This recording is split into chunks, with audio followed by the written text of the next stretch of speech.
Well, good evening and welcome to everyone. As Peter said, my name is Mary Beth Stein. I'm part of the Tegeder Talks group. I am a member of St. Francis Cabrini, and I also work with Cabrini's Indigenous Outreach team.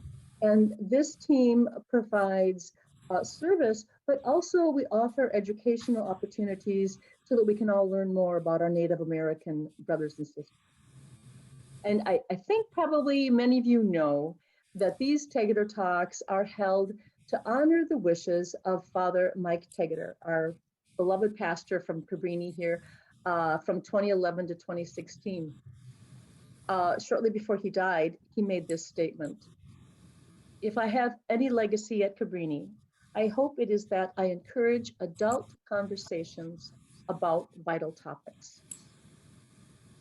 Growing out of that spoken desire, the Tegeder Talk series invites speakers to address vital topics about faith or about social justice, but really most importantly, just to spark conversation. And this evening, that's what we're hoping to do, spark some conversation. And our topic is Hear Their Voices, American Indian Women Leadership. We are going to hear stories that will help us to explore how the leadership of Native American women can both inform and benefit us today. To lead us in this conversation, St. Francis Cabrini and the Tegeder Talk Speaker Series is delighted to once again have with us Dr. Linda LeGarde Grover. Dr. Grover is an Anishinaabe novelist, poet, short story writer, educator. She is an enrolled member of the Boys Sport Band of the Minnesota Chippewa tribe. Dr. Grover is a professor of American Indian Studies at University of Minnesota Duluth.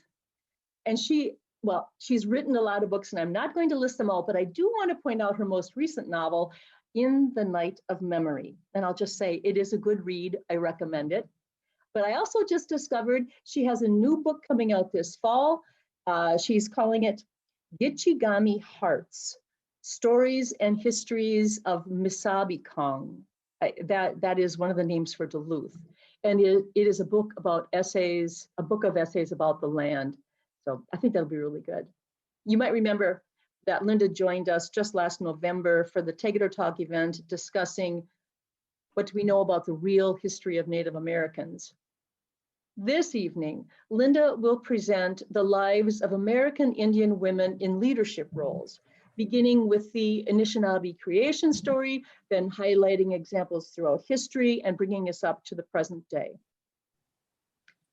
Before we begin the evening though, let's just take a moment to acknowledge that each of us is standing on Indigenous land, whether Dakota, Ojibwe, Ho-Chunk, or any other tribal nation. Let us pray that we may learn from our past, reconcile the present, and together create a future of justice, equity, and compassion. I think I'd like to also add, in light of the events unfolding in Minneapolis, let us pray that peace and justice prevail. So now I am excited and delighted to welcome Dr. Linda LeGarde Grover. Linda? Thank you. Thank you so much, Mary Beth, for the introduction, and thank you to the Indigenous Outreach team and the St. Francis Cabrini Parish. Thank you so much for everyone who is joining us tonight. It's a real honor to be here, and this is a really difficult night because, we have such difficulty going on outside and in your community. I'm up here in Duluth, and we certainly have you in our hearts and everyone in our prayers from up here also. And let us hope and pray for peace and all good things.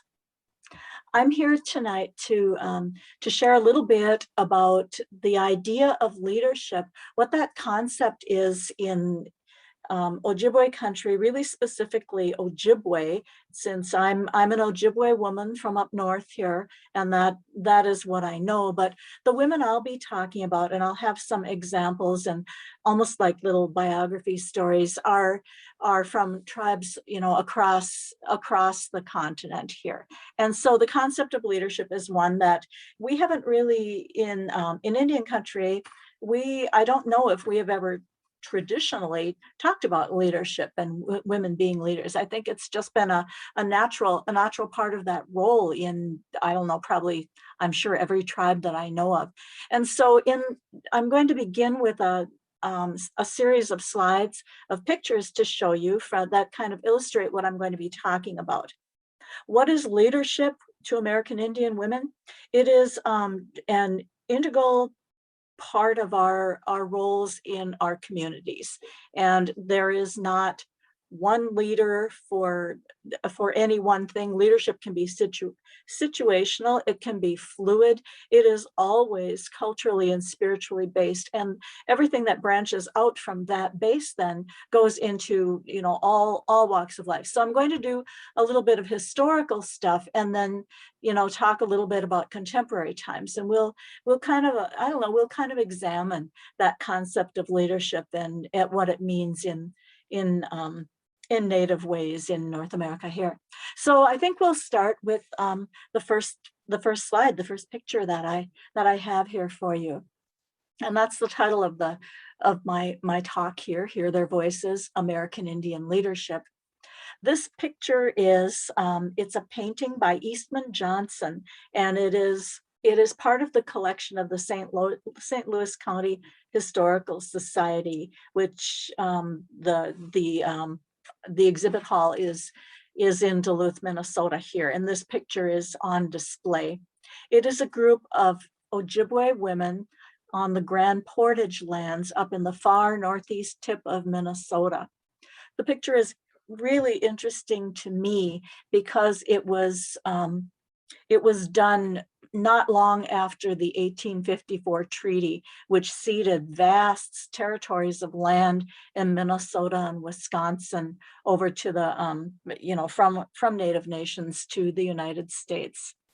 And so in 1854, and you know, that isn't really all that long ago, when all this was happening, there were going to be lands set aside or reserved for American Indian tribes to live on. And so that's what a reservation is. It's a set aside land that was going to be reserved after the lands were signed over or ceded. This was nothing anybody really wanted to do at the time, but it was really about the only choice is to enter into treaties with the federal government to see what was going to be happening to the Native people in the great onslaught of people coming from the east. So right around the time of that great land cession in 1854, there were a couple of brothers, the Johnston brothers, who came from the New England area and came out to this part of the continent to see if they could make their fortune. The younger brother, Eastman Johnson, was an interested person, and he also was he sketched and painted. So he traveled to Superior, Wisconsin, and then to Fond du Lac Reservation. He went up a little way, went up north, and then he went further up north and east to Grand Portage. So the women in this picture then, in the late 1850s, are certainly on Indian lands like we all are today, but on the lands that became the Grand Portage Reservation. And these women had been there for a very, very long time and were part of a society that had a lot of interaction with the outside world beyond the United States, and that's through the fur trade. And we can see by their clothing that, and even looking at their hairstyles, I think they got their own hairstyles there. But much of the clothing that they're wearing is something that would have come out of the fur trade. You can see that they're wearing cloth dresses, trade cloth dresses made of cotton or wool, and you can see that You can see that there's some little stripes on some of these, some embellishments like on the bottom of the skirts and the top of the dress. These are called, we call these strap dresses because they have straps, and they have like a little jacket and sleeves that are worn with them. So the woman on the right, who is holding the baby in the cradle board, is wearing her sleeves that are attached by that little bar of cloth across the front, and then it's secured in the back too. And that just kind of made, you can see the ladies, other ladies are wearing just the strap dresses. The one in the front is wearing her sleeves also. This made the clothing really adaptable to different temperatures and in weather, but also in the type of work that they're doing. There has been interaction with fur trade people, and that means French and English and Scottish people up in that area for a very long time. And so by the time Eastman Johnson arrived there, they had been used to seeing non-Indian people coming in, and he was welcomed. And the women in that society made him particularly welcome by making sure, he's a young guy, that he had a comfy place to stay, and that he was fed, and that he was welcomed, with that traditional Ojibwe style of what we would call hospitality. And so he was treated well. He made a series of sketches. He interacted with all ages up there. But for me, the pictures that he sketched out and then later did in, some in oils of the women up there are really, really interesting, because I can see the faces. And, this is, going on 200 years ago now. The faces of the women in this picture are strikingly similar to faces of women of Grand Portage origin today. I could walk downtown or walk into the grocery store and very easily run into somebody who's in one of these pictures. I have a girlfriend, a friend of mine who I've known all my life. We actually used to bowl in the same bowling league, who looks exactly like one of the women in the picture. So there's a timelessness then in what Eastman Johnston did that is really with us today. And I just love this picture of the women gathering there, and this is their world, and they were there then, and they're still there today. And so now I'm going to go back further than Eastman Johnson. If we could see the next slide, which is Sky Woman. Long time ago, this is how people came to be walking on Earth. And I'm not going to tell the traditional story, but I will talk a little bit about it. This woman was one of the many, many, many daughters of the moon, who under some really, I guess we could call it, unfortunate circumstance, fell from the moon to the earth. She fell from the sky. As she fell, she encountered all the miraculous things that happen in the sky up there, and she was not afraid. She'd been taught all kinds of things by her mother, all that she would need to do to be a self-sufficient person. She could hunt. She could fish, she could prepare pelts and hides, she could build shelters, she knew how to prepare food. She was brave and courageous and a very strong person. And when she landed on Earth here, she became the first woman here, Sky Woman. She gave birth to a daughter who was a very sheltered young woman.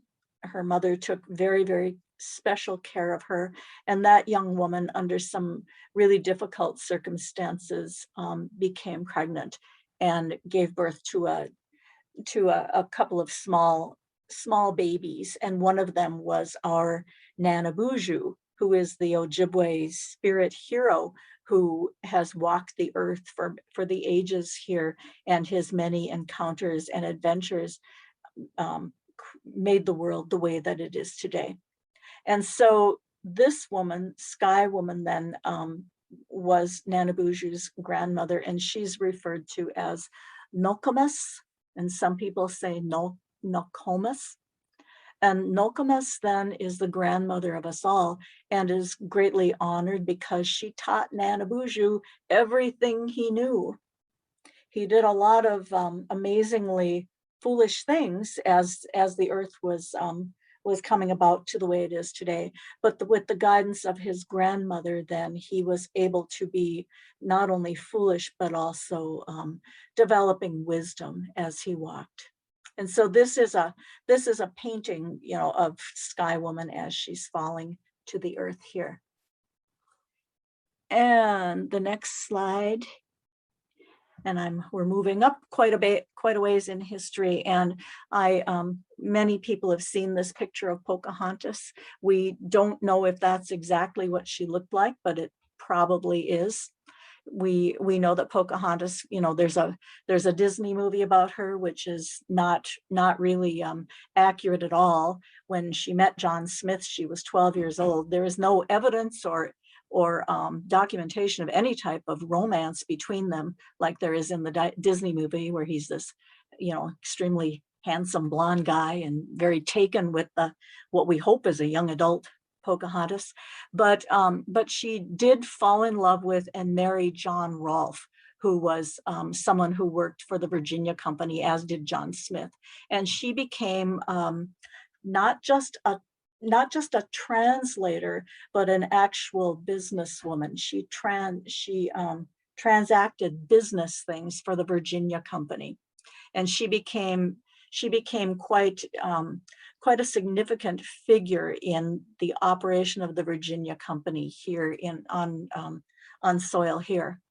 Her daughter, her father, Powhatan, was a leader of like 30 consolidated tribes, and so she came from a background of that was like a leadership background that was inclusive and was used to dealing with large numbers of people, and she was very savvy. And from John Smith's diaries that he kept at the time, she was an unusual child in that she was very, very bright and very confident and was able to do all kinds of very complex business deals. She died young. She was 21 years old and the mother of a very small boy, a toddler, and she was on a business trip to Virginia with her husband and her little boy, and she became ill with a respiratory disease, a very bad bronchial disease, and she wanted very much to come home, but she even got on the ship to come home, and the ship's doctor said she was too ill and she could not travel at that time, and she died. But her legacy is with us, and even though, you know, much of what, you know, we think now, I mean, when they say Pocahontas, I can't help thinking of the movie and the music and the lovely athletic young woman running around in the woods and stuff, but you know, that may not be completely inaccurate. But what we see here is a woman who, from her traditional ways and her role as a woman in her own tribal society there, was able to really adapt and transition and really survive and thrive, except for her illness with people who were coming in from another country. So the next picture, we're going to move on to the early 1800s now, is Sacagawea. Nobody knows what Sacagawea looks like. There are no known portraits of her or sketches or anything like there are of Pocahontas. And what we know about her is that she was a 16-year-old married to a guy who wasn't all that much older than her, and she and her husband were a couple of the guides who were bringing the Lewis and Clark expedition looking for the Northwest Passage.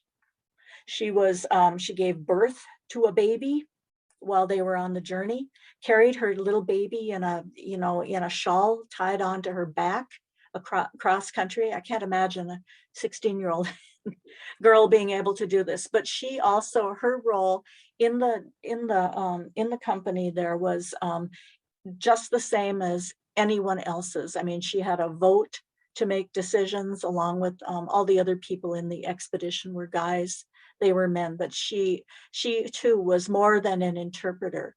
Her husband, who was not native, or he might have been a mixed blood person, certainly could have done the translating too. But Sacagawea, because of her connections and her backgrounds, her Shoshone tribe and the other tribal groups that, the lands they were traveling through, was not only an interpreter, but a person who also transacted the deals necessary with the native tribes. They had to keep, they gave gifts to the tribes to present to them, to show that they were friendly, that they were acting on behalf of the President of the United States. They had a special bead that they presented, the presidential bead. It sounds funny. But she was a very formidable woman, and for her very, very young age.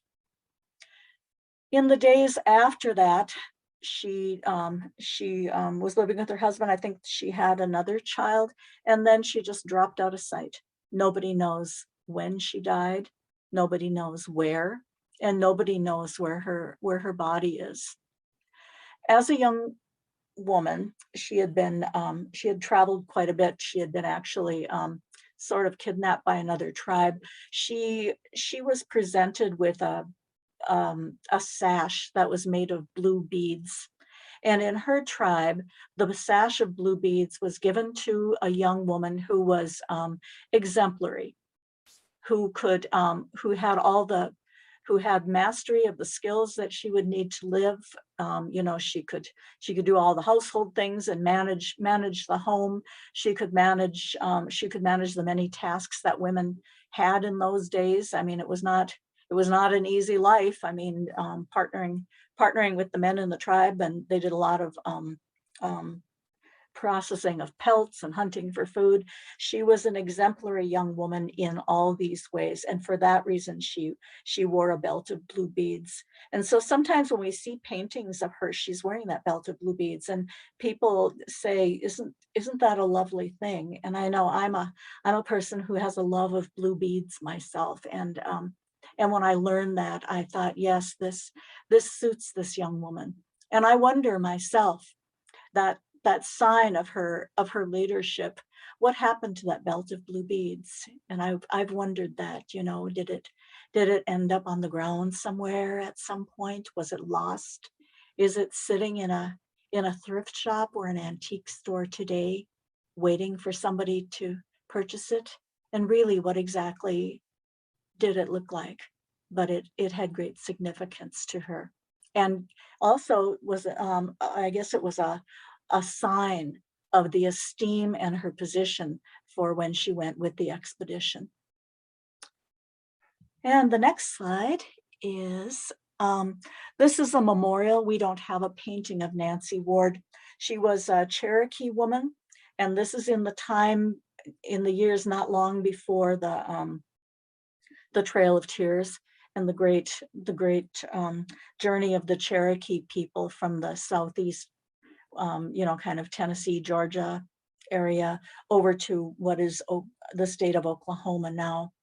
Nancy Ward was, she was already well known in her community, because when her tribal group, the Cherokees, were having a conflict with the Creeks, her husband was shot and died. She had two very small children. She took up his post and continued with the battle. And she was honored for this, and for her, I think probably for not only her, her courage and her grit and her ability to just step in and do things. She was named a beloved woman of the Cherokee. And what that means, that's a special title that is given to a woman who has really served the people. And I would certainly call this a leadership role, who has made significant contributions and has continued to do that during her lifetime. So the title was given to her when she was probably, I bet she was in her mid-20s when she was honored in that way. She was, she was a person who she believed in peaceful negotiations to solve conflicts. And that included when the Cherokee were going to be removed. She tried her very best, because she became a spokesperson for her tribe, to negotiate this to not happen. But since it was going to happen, she did her very best to contribute to make this a peaceful transition. A very, very sad thing that a woman in leadership had to do. She had to swallow hard and think, I'm not getting what I want. I'm not getting what is even the best thing, but what can I do to make this work well, and to keep keep the loss of life as low as I can. Many people died, but her title remains, and so this is a memorial to Nancy Ward. And the next slide is Sarah Winnemucca, who was a Paiute, and she was a scholar in we're talking about 19th century. She was an activist and a scholar, and she was a language preservationist, and she was honored by her people. Also, another woman with a lot of integrity and courage. I mean, just sheer grit. As you can see, she's wearing sort of a combination of Western and tribal clothing, and she was a person who had she also struggled to preserve things, keep the people going, keep things alive, and sometimes it came at a cost. There's in doing so, sometimes she had to make compromises in her leadership, and certainly there was some criticism of her at the time, as there is for anybody. What is the right thing to do? What is the best thing to do? But she is remembered today as this woman of courage who helped to the continuity of the Paiute people. And the next person is the next slide. I thought I'd bring this back to regular people. This is my grandmother, and this picture was taken probably, I don't know, in the mid 1930s. And she was a person too of courage. And though her name did not go down in history, she did what she could to keep things going for her family, to try to hold her family together in the face of great federal Indian policies that were designed to break them apart. My grandmother was born in 1890, and she was born somewhere up around the Canadian border. Some records say it was the States here, and others say it was Canada. She attended an Indian boarding school, a mission school up near Fort Francis.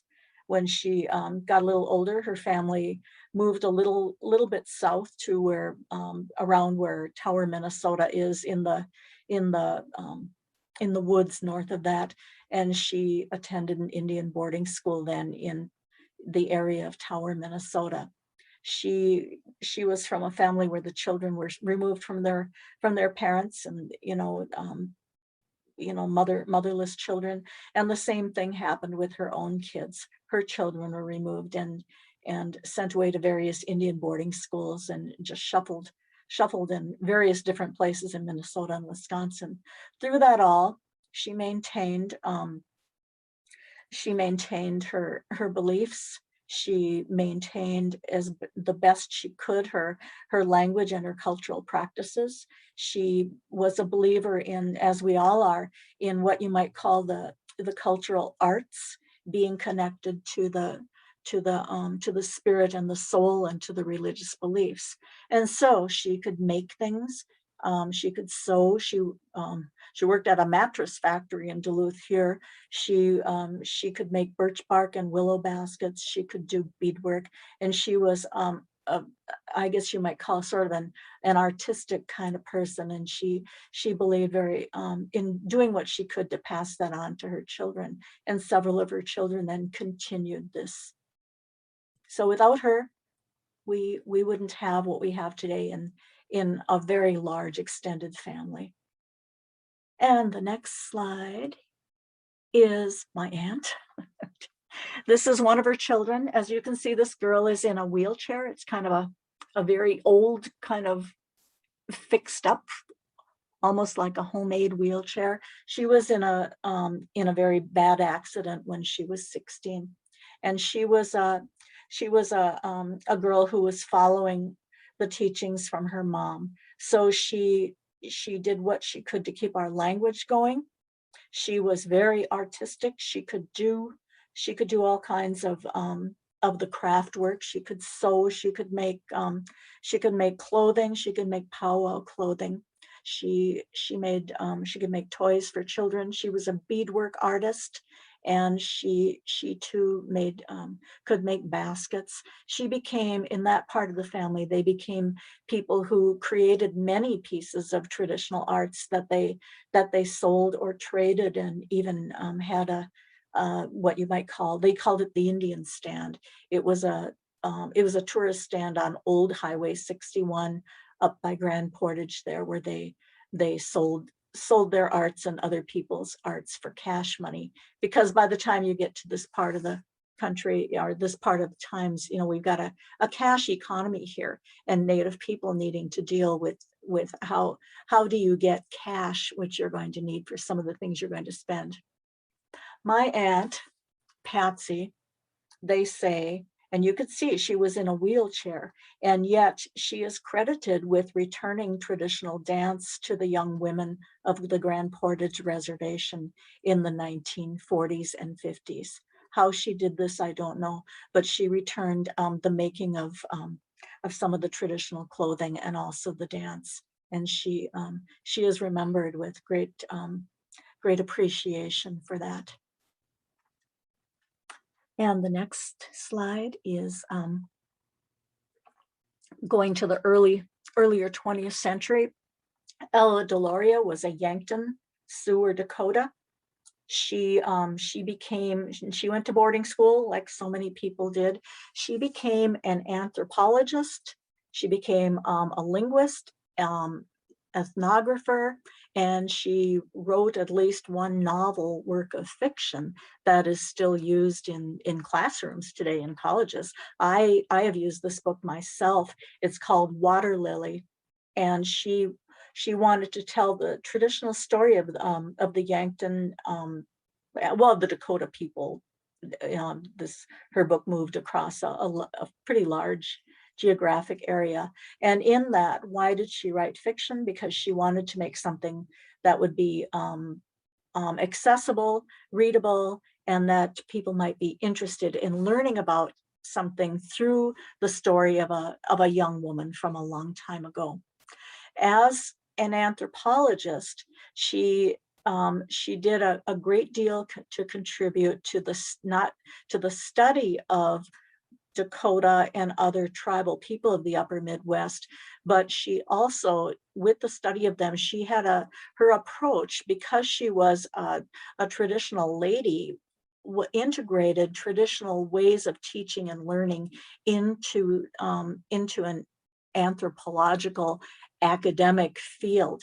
She was, at the time she did this, I think that other anthropologists did not have a great deal of respect for this, but her work actually, all that she did, certainly outlasted many of her contemporaries of the time, and is still with us today. And she is part of a dynasty of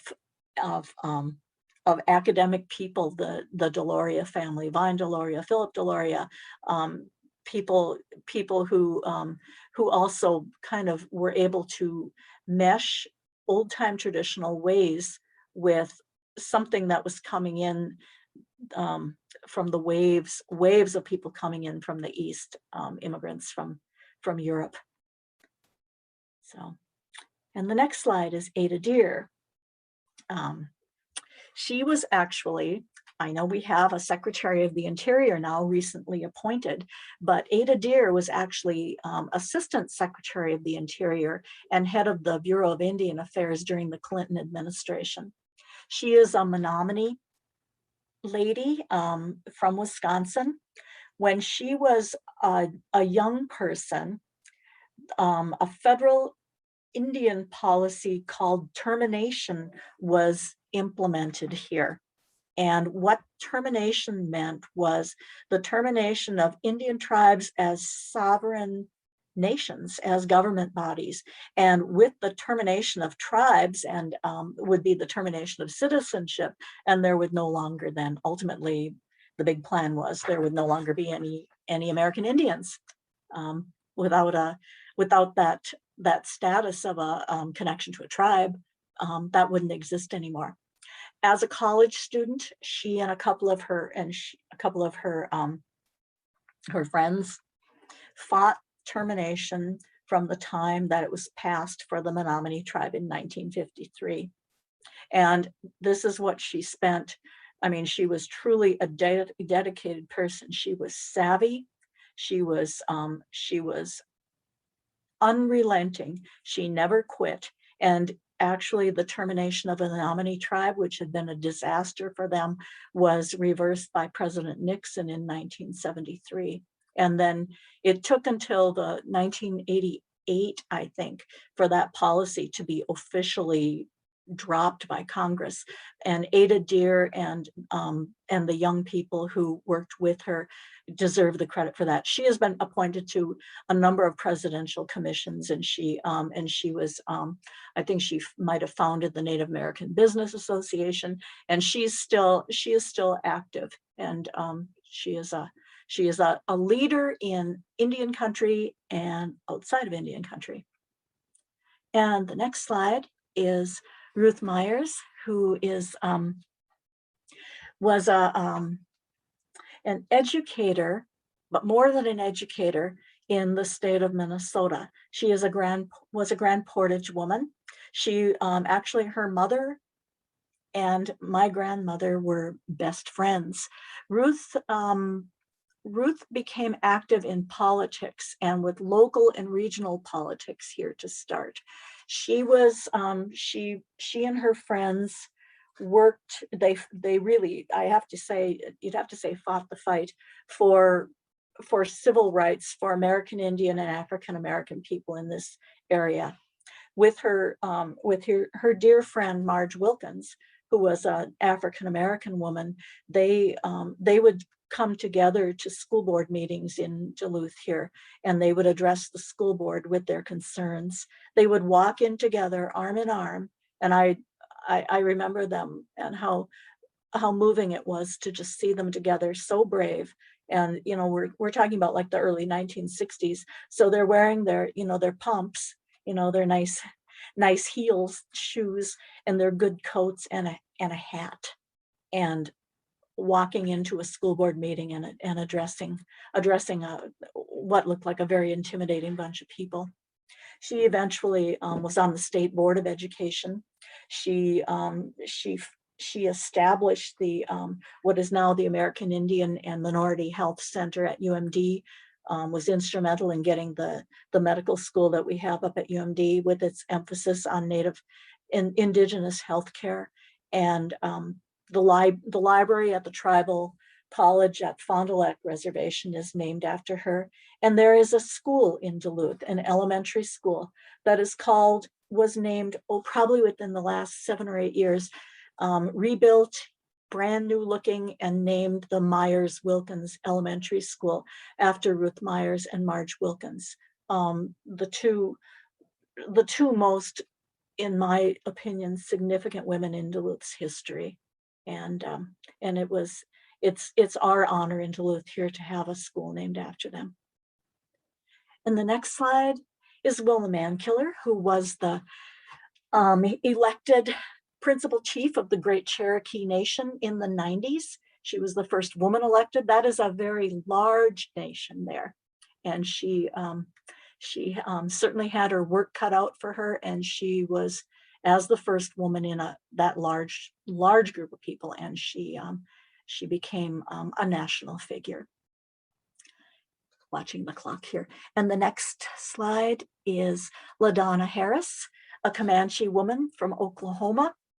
She has been appointed to many presidential commissions, and she has been she founded many Native organizations. She is a greatly respected and a beloved person. She is also a beloved woman. She was given that title some time ago. Her husband, and they divorced after some time, but her husband was Senator Fred Harris, and she was so influential, and he was a non-Indian guy, and she was so influential in politics before he hit the national scene, and then also while he was there. And a story I really like is someone asked her once there, so do you influence your husband in his politics? And she said, oh no, I just make the coffee. And it was really funny because it was so understated and such a small thing of what she did. And she is still with us today, and she is still active in politics. And the next slide is Diane Humatua, who is a Hopi Indian, who is a United States District Court judge in the District of Arizona. And the next slide is Karen Diver. You can see she's got the White House Tribal Nation Conference sign in back of her. She was the tribal chair for the Fond du Lac Reservation, which is just southwest a little bit of Duluth here. And I believe she was the first woman elected tribal chairman there. And what a story I have about Karen is that they were trying to decide then how should we address you? And so somebody said, well, we'll call her the chair. And she said, I'm the chairwoman. She said, I am a woman, and I'm not a chairman. I'm not the chair. I am the chairwoman of the tribe. And that is how she was addressed. She became a special advisor to President Obama during his administration there. And she has now returned home to the area here where she is certainly active in education and in politics. And the next slide is Peggy Flanagan, our Lieutenant Governor here. And she's pretty new at that, but she's certainly not new to the world of politics. And she is of the White Earth Nation, which is one of the Ojibwe reservation lands and governments here in Minnesota, in western Minnesota, more to the north. And the next slide is Deb Haaland, who of course is the Secretary of the Interior, and she's a Laguna Pueblo, and she is recently appointed. And it's kind of breathtaking. It is so significant to us to have, first of all, a Native person heading the Department of the Interior, and that this person is a Native woman. It is truly a history-making thing for us. The Department of Interior that administered so many things that caused such destruction to Native tribes is now headed by a Native woman. And what direction will it take now? We have really good feelings and great optimism for this. And the next slide is Doris Isham. I like to put Doris in here. She was our tribal chair up at Boys Fort, Nett Lake, where I'm enrolled. She served a couple of terms there, and she's not the tribal chair anymore, but now she works with health programs up there. And I like this picture of her. She was up taking us for a drive around, showing us some of the highlights of what was going on with new tribal housing and stuff. And I took her picture just before we said see ya again. And the next slide is Kathy Chavers. This is when she was sworn in. This is our current tribal chair at Boys Fort. You can see our logo over here, our seal, and there she is. And she is I think she's in her second term right now. She's doing a very, very fine job. And these are elected positions, but tribal chairs and women's leadership and stuff, they're nothing new to us up here. And the next slide. These are a couple of young Marines. They're Native women. I don't know their names. I just asked for a picture and was sent one. And it's the same with the next slide. Very, very cool picture. We continue, Native people continue to serve our country in defense in proportions larger than any other ethnic or national group here. We, you know, sometimes it's a complicated relationship, but the way it was explained to me once by an older woman whose husband was a Vietnam veteran is that they are protecting the land and protecting us. And the next slide. This is graduation day up at UMD here. And these are two young women who received their master's degree in tribal administrations and governance. I love this picture because they're taking a selfie with a phone. It's the one young woman is wearing her tribal dress, which she chose to wear. And you can see has her mortarboard on with it. The woman on the right is wearing the regular dress here, but she is wearing what looks like a porcupine quill and beaded necklace. And she is wearing the stole that many of our graduates, they come to us and they can wear the stole on this special occasion. The stole was actually, these are made by somebody who I work with at UMD, and it's strips of cloth in four colors. The number 4 is significant in Ojibwe ways of looking at the world. There are 4 directions. There are 4 seasons. There are 4 races of man, 4 ages of man, and there are 4 sacred medicines or sacred herbs, medicines, and that is tobacco, sage, sweetgrass, and I'm drawing a blank. Tobacco. Did I say tobacco? And tobacco is the one that, you know, that when we have when we're making offerings, when we pray, when we are asking someone, you know, to do us a great favor, we give tobacco. When we take another's existence, cutting down a tree for timber or an animal, we put down tobacco, and we say an acknowledgement, a prayer, an acknowledgement of that being spirit, and acknowledging that life is being given up so that we can live. And so it's a prayerful way of looking at the world. We are a prayerful people. Tobacco, sage, cedar, sweetgrass. Sorry. So I love this picture, and I love that the young woman is wearing the stole that has such significance to us here. And the next picture, this is the last one. This is my niece. She's a little bit bigger than that now, but she is a continuation of our being as Native women. What will her life be? She is our future.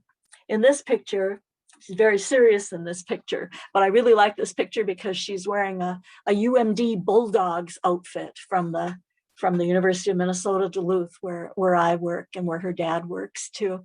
And so and she also has a little maroon and gold. She's got her hair all pulled back and the little maroon and gold ribbons on it. She's awfully cute.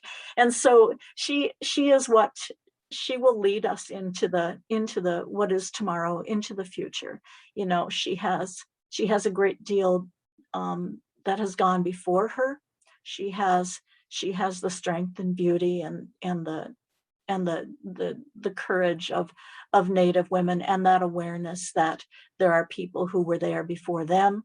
They have their task, and they have something to pass on to the next generations. And my niece then is the generation who is now learning things, and you know, one of these days she will be a woman with her own contribution, the gifts that she's been given and the obligations that we as Anishinaabe people have to to give to the world and to give to the future. And so I think that brings me, okay, and the time is working pretty well. And so I'm going to say, Miigwech, thank you for now. And I think we're going to go to the breakout rooms, and then, I'll try to answer some questions if you have some. Welcome back, everyone, from the breakouts. We trust you've experienced some good adult conversation. Please feel free to share your comments and any other questions you may have from your discussions. We may not be able to address them here tonight, but we will do our best to get back to you with some kind of answers. Okay, there we go. Welcome back, everyone.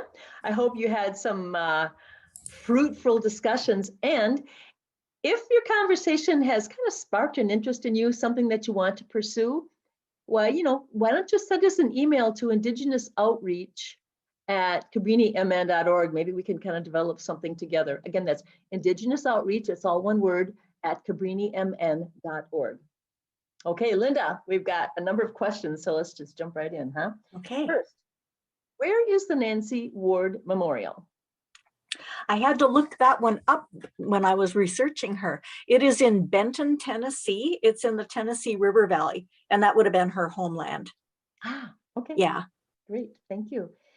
Question came in, what is the significance of Ella Deloria's novel, Water Lily? Why is it used in college classrooms? She wanted to share how things were just before impact of Europeans in that area, what life was like. And so she did this through the story of a young woman from the time she was born up through her lifetime, and all the things that she did that are like many other women do. I mean, she grew to be, to be a young woman. She married, she had children, she had a husband who was not a good person, and then parted company and had another, a husband who was a good person. And so it's a good story and a good plot.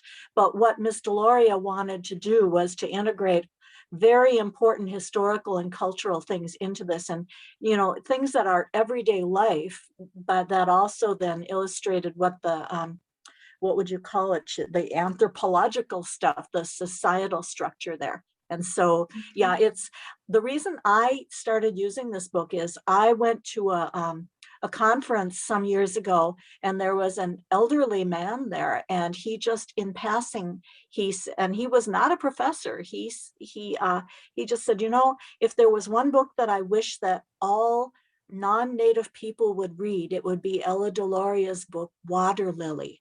And so I thought, well, I should read that. So I did, and I thought, this is a wonderful story. So yeah, it's still in print. You can get it.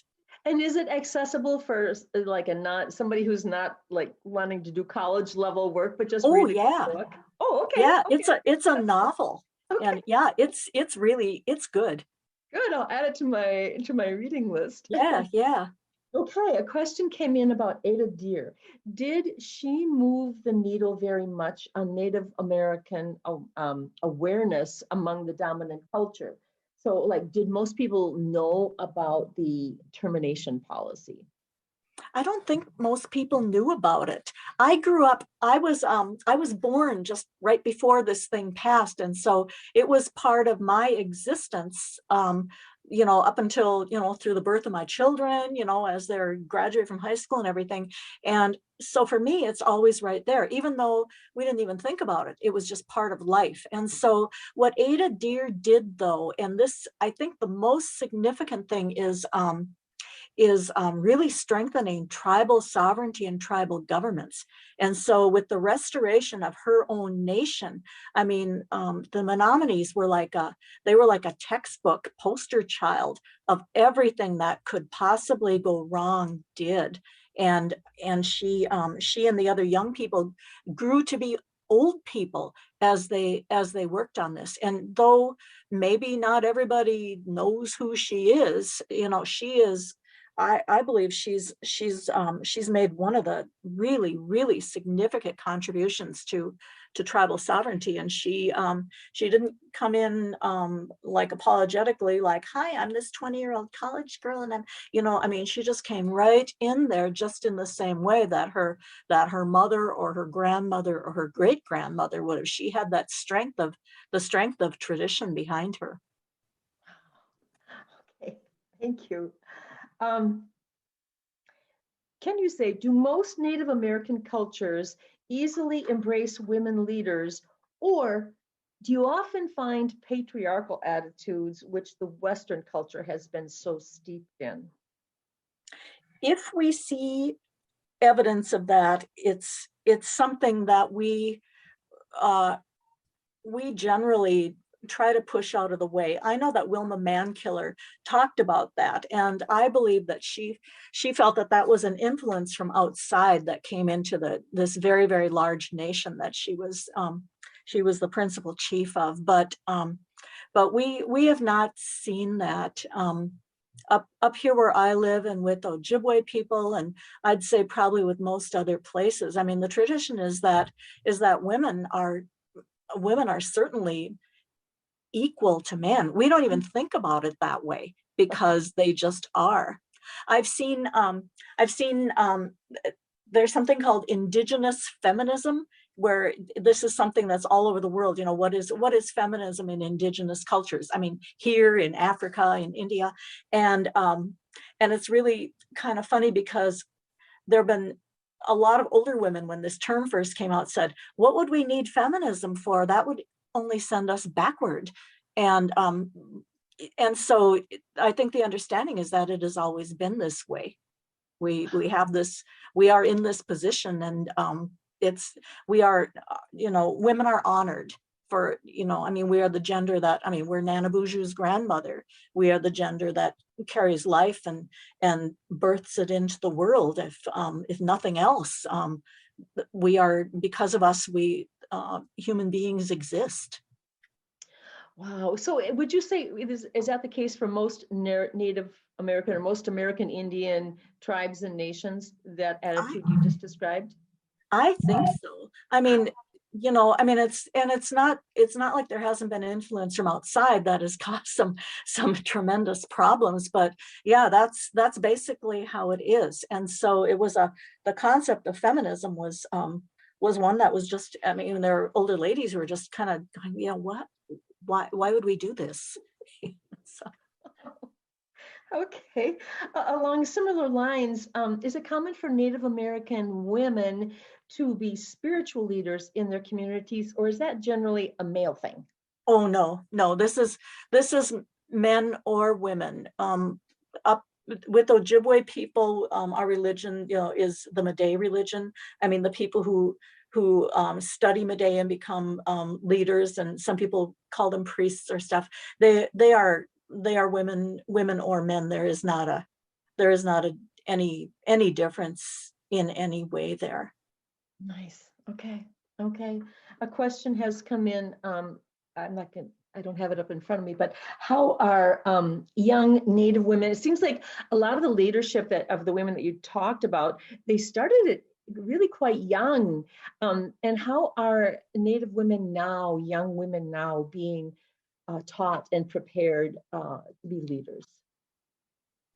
Oh, I think they're taught from birth what they're, the idea that it's a great honor, but then there's also the obligation. Then I think, that what we have, it isn't just a nice gift for us to keep for ourselves, but that we are, I think our young women are always in training for this from the very early age. And they learn, our traditional way of teaching and learning is by example, and, oral tradition by stories, but also watching and observing, and then trying things out. And so I think that is the way younger women are taught things. And so, I mean, we all know that, as we go through life, we learn more things, and so we rely on older women then to give us, the guidance and the information. And, people are always of course, terribly pleased to be asked, but also understand that we need to support younger women, to let them try things out. They may make some errors, but that's, you learn, and to understand that they are in the process of taking their place in the line of, of succession of our existence.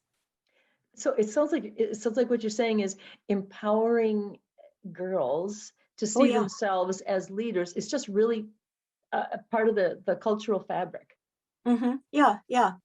And it isn't opposition. It isn't like in opposition to trying, like, these men have been bossing us around and dominating us. That's not it at all. It's that, and of course I think there needs to be an amount of, grace in being a leader also, and understanding that, this isn't, you only lead as far as somebody is willing to follow you also. And so that type of leadership, understanding what is needed and what is desired is really a basic part of what a person is doing.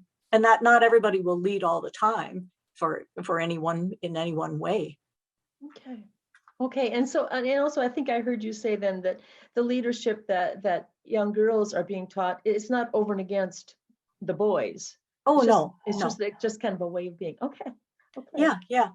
A question has come in asking about Deb Holland, and what her position, what does that mean for our country, and how do you think things are likely to change?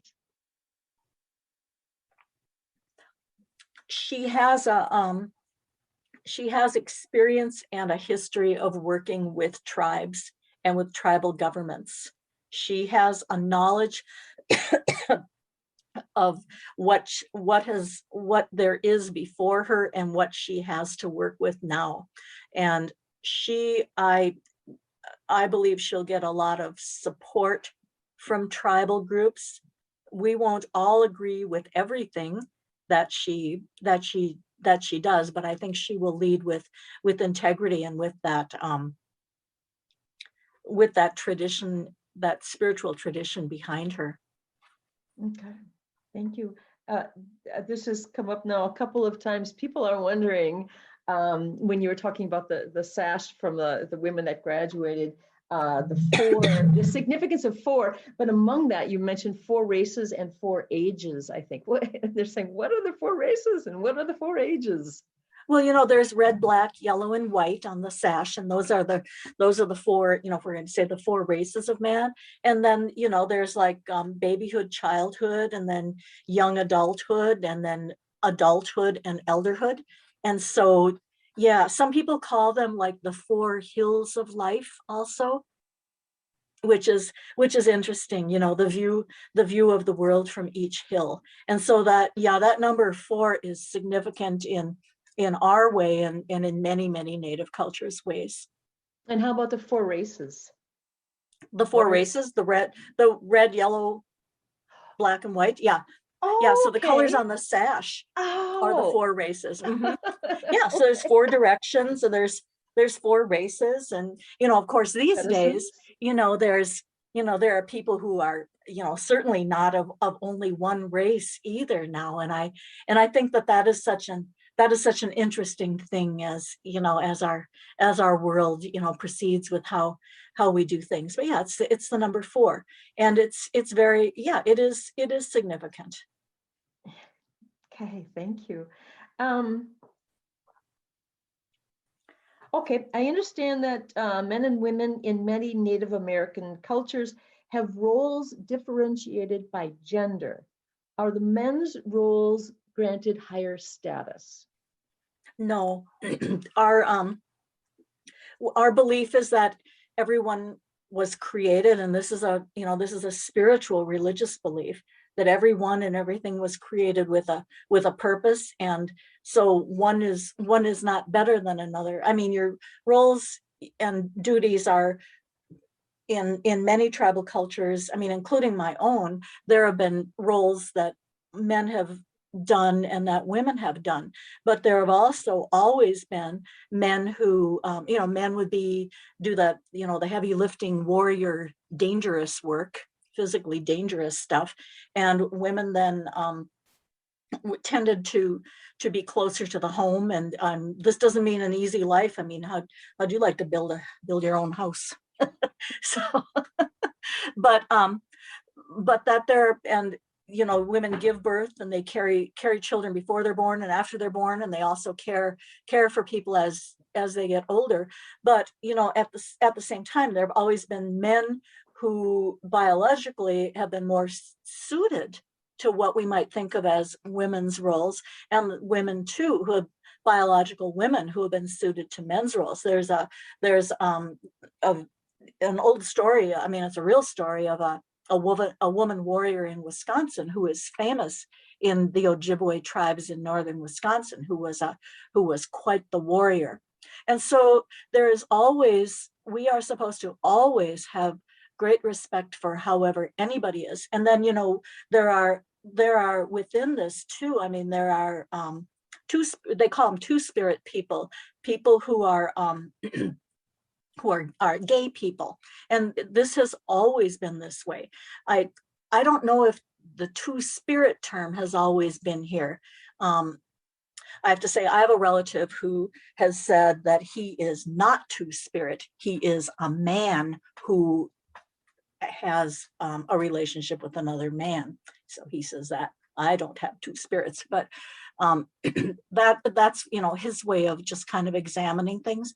But no matter with terminology, I mean, everyone is created for purpose. In many tribal groups, people who were two-spirit people were considered to have that this was a gift that they had, that they were going to be using for the good of the other people, and that it was a spiritual gift.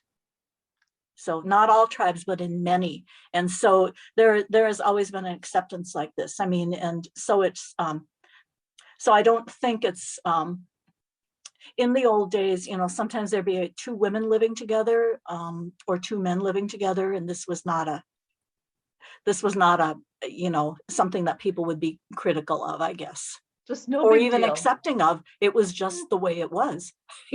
Just living life. Wow. Yeah, Okay. that's right. So Okay, just time for one last short little question. Someone has asked, is medicine tobacco the same tobacco that is used for cigarettes and pipes? that's a really good question. And really, the tobacco that is used for ceremonial purposes is like from the from the red like dogwood, or can't quite remember, but that is not always accessible. And I've been to many places where gosh, I was at something once where somebody, an older man was going to say a prayer, and he said, does anyone have tobacco? And this is in the days when people smoke cigarettes, but all around me, these people are pulling out a cigarette and they're going to unwrap it and give him that tobacco. But really, the responsible spiritual relationship with tobacco it's so important, because it is one of the medicines, one of the sacred herbs. And so, the tobacco to use is the kind that has the kinnikinnick, that has been harvested in that way. But this doesn't mean that other tobacco can't be used. My uncle once, I was going to be doing something, this is quite a while ago, and he said, so make sure, so go ahead and get yourself some half and half. And I thought of like, what you pour in your coffee, but he meant tobacco, and he said half and half because that was just the brand that he bought. And it was just kind of, I said, oh, so I I went to the store and bought some half and half. And so, times change, and certainly we want to honor the traditional ways and use the tobacco in the way that we're supposed to, and use the type of tobacco.